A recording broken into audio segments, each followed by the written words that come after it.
te char nam du an kang hon di tum ang bong ni seng ve arlo nang si do ver binom vu ham ka chi tong ili sing vi kang sam ko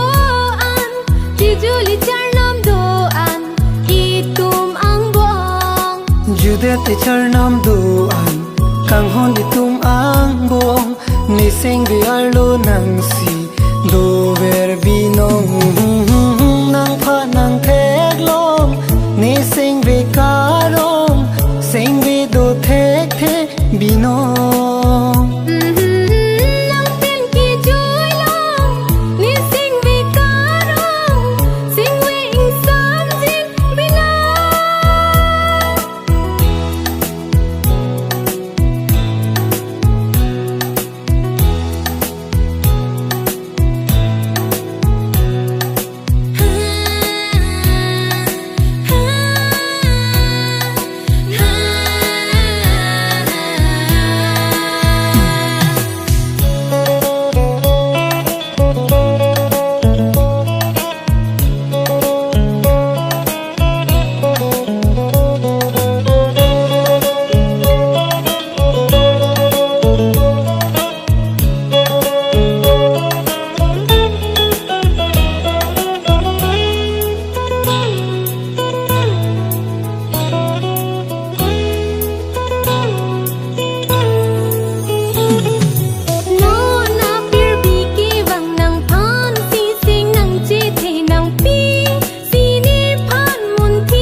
Talo alang le nan tui ta